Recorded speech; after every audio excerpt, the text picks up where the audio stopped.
Hi, this is Alex from UMH. I'm the co-founder and CEO, and today I would like to introduce you to one of our latest features in the management console, the user management, which is available now for all our enterprise users. UMH is always on the UNS in general, is always about collaboration, collaborating from OT, like connecting machines and getting data into the system and making it context rich, to actually deploy that data pipelines to IT applications and workloads. And as soon as a UNS or your structure like scales, it gets way harder to govern who is allowed to do what and what did he actually do. So this is why we introduce now the self-service feature of user management. And yeah, this is the management console that you already know.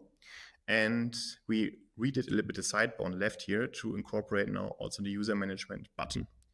And the design rationale behind the user management is twofold. So the first one is what you're actually allowed to do. So we introduced so-called role profiles, and you can see it here in the permission matrix that we have viewers, editors, admins, and super admins. A viewer might be somebody from the business who is just interested in seeing which data points are in the UNS. So which machine data tags is there to, for example, copy it into Grafana. Then we have the editors who are tasked, for example, with onboarding new machines and systems, but should not be able to actually delete, upgrade, or do whatever to the system underlying it. And the admin is somebody, for example, for a site, and the super admin is for the whole organization. And with these 4 role profiles, you can actually create quite a great governance structure.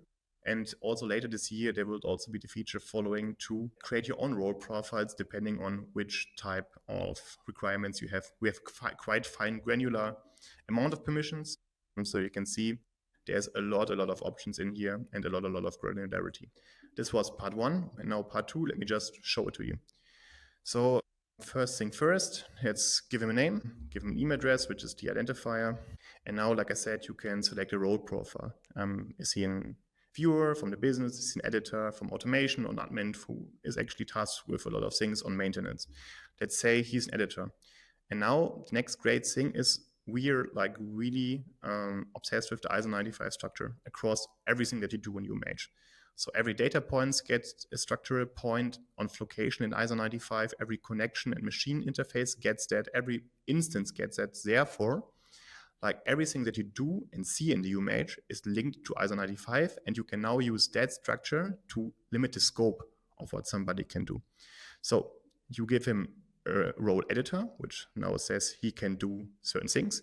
And now we say he can do it to my site and my area. This is where we trust him. You can select from the drop-down all available ones.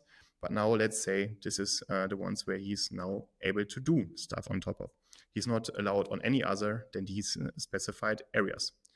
So we have a name, we have a role, we have a scope of what he could do. So the next step is just to click the button here. He will just get a registration link, which he can just then open. And from there on, he can onboard himself into the management console. He's currently also here listed as an invitee.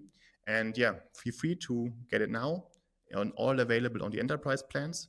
And if you have any feedback, feel free to reach out. We are eagerly waiting on your feedback on the new feature.